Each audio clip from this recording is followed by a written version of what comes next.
account of the principal now Yeah. was that she was fooled by, they were clad in Yeah. dark military, the camouflage. They came in telling them you needed to evacuate those people because the insurgents were coming, only for them to have loaded them. And when they were moving and were shooting, that was when she realized that she had made a mistake. So it still comes down to, number one, people have talked about this everywhere we turn, the awareness. Who should people call? Yes, the DSS gave us some emergency numbers, and then there's this 112, but lots of questions about that one as well.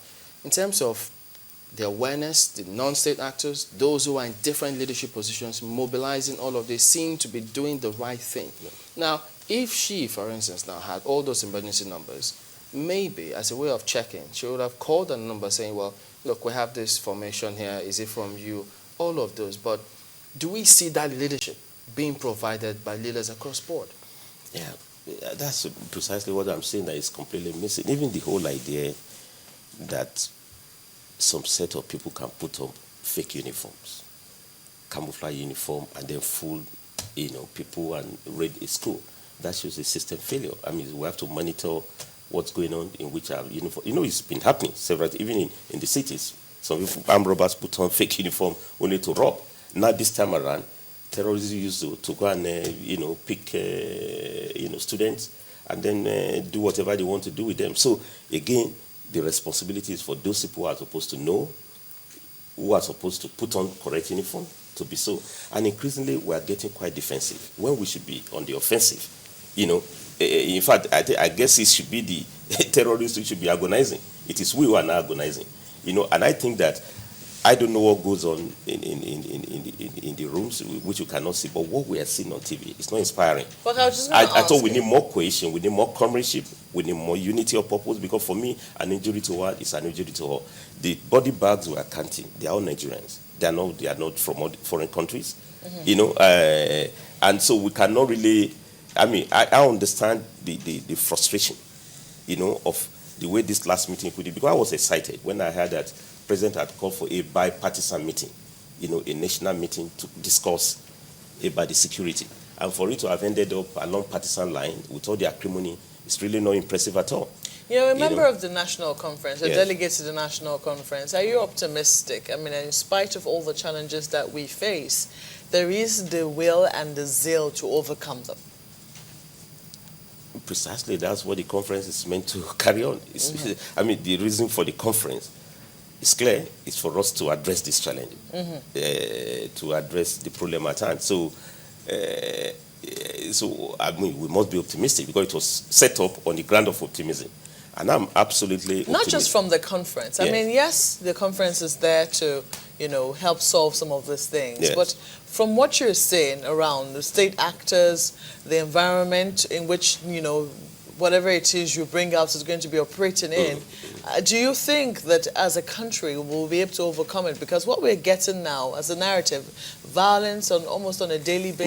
No, there is enough. And then there's this scandal as to whether or not these children were actually rescued. Yeah. No, there's actually. Does it give you hope? There's a lot that can create the basis for doubt and skepticism.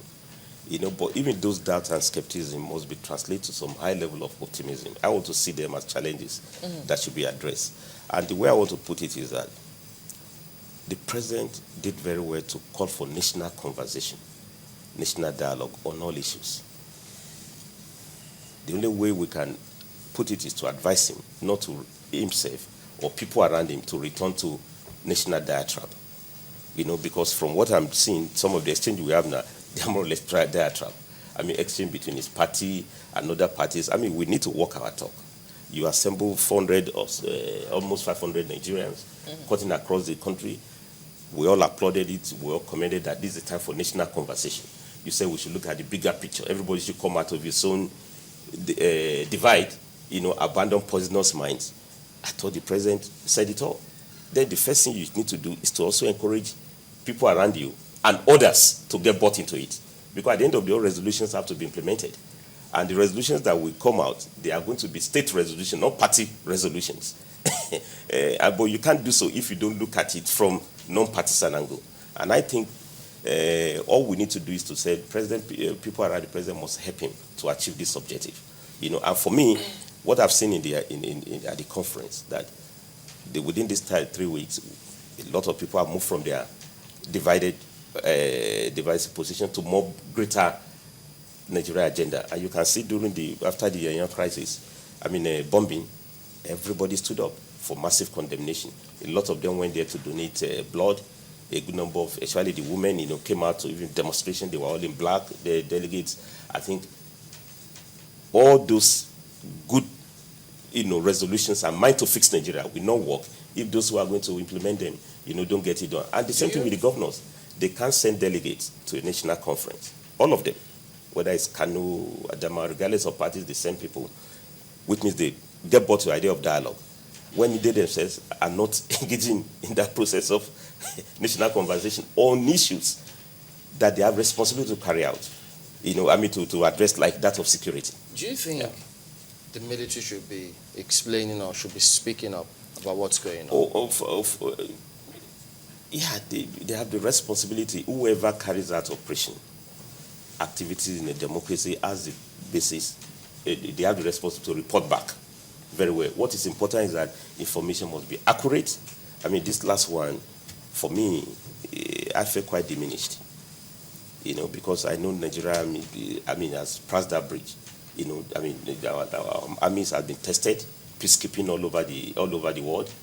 We face more challenges that are more than this, and that we can't get basic information right that affect our people with all the excitement. I wasn't impressed to say you got the information from the principal. Principal cannot be your field officers. You must be able to say, authoritatively, you've rescued this student, from your officers who are on the ground, although they've regretted what has happened, and I hope that's just a flash. That cannot be systemic. But doesn't that also suggest something? Because if the principal in that situation could be fooled by that kind of situation, because one wonders, they are supposed to be soft targets, given the pattern of various attacks and what's going on in schools and all of that. So between you and me, principal is a principal.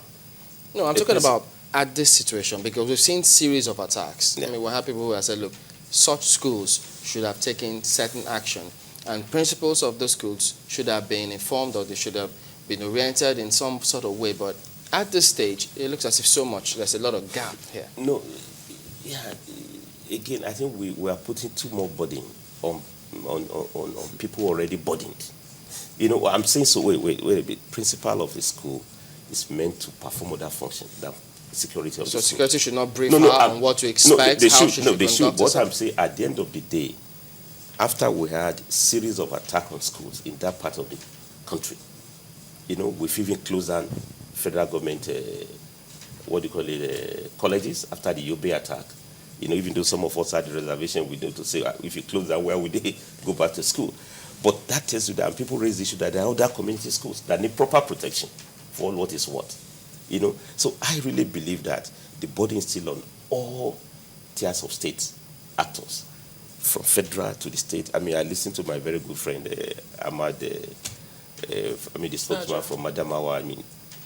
I perfectly agree. President has all the body capacity to handle the security, but we should also deny that even state governors themselves are chief security officer. In any case, who must have access more to the president in terms of the state structure.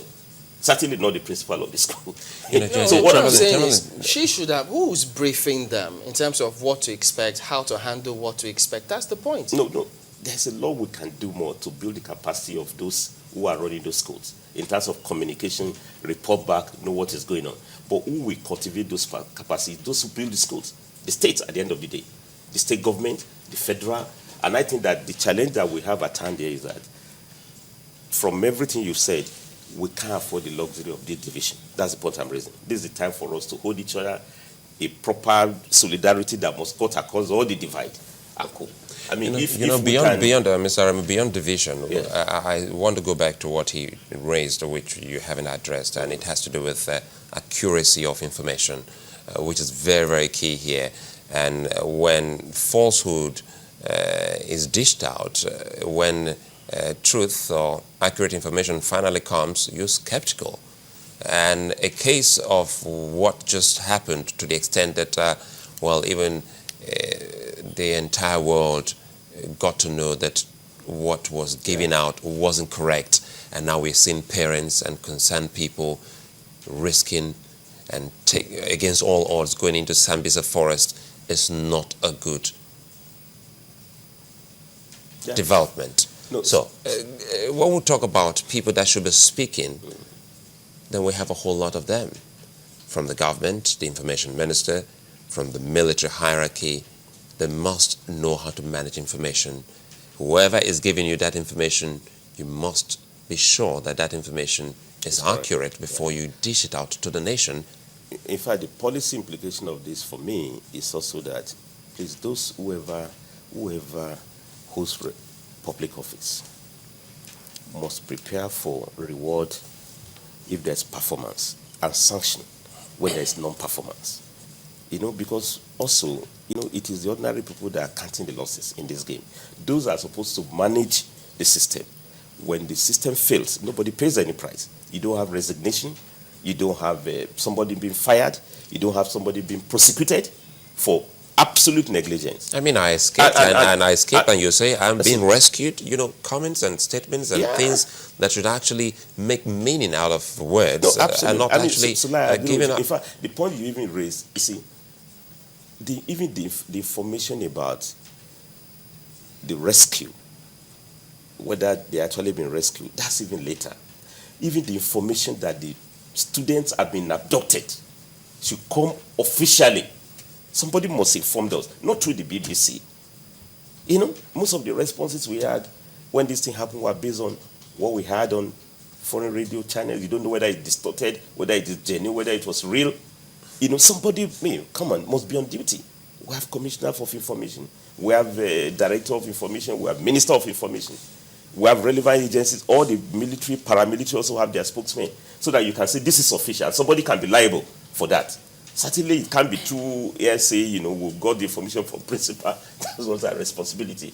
So I think, on the whole, honestly, I feel quite diminished as a Nigerian, as an African, coming from a country that has been tested in terms of peacekeeping for that country, conflict resolutions. We've done very well before, and then we are just being defeated, somehow, by forces that can't even see, you don't even know who they are, And I think the only way we can overcome this is to return back to that culture of unity, statesmanship, what I call comradeship in our own language, because an injury to one is an injury to all. And it cannot be seen from a partisan That's angle. why we can't throw in the towel. We have to keep going. Oh, fantastic. I'm optimistic we'll definitely overcome this challenge. In any case, we have no choice. Okay. Issa Aremu is the Vice President of Nigerian Labour Congress. Thank you for coming on this morning. It's a pleasure. Okay, we've got another one, but that will be when we return in just a moment. So please join us again.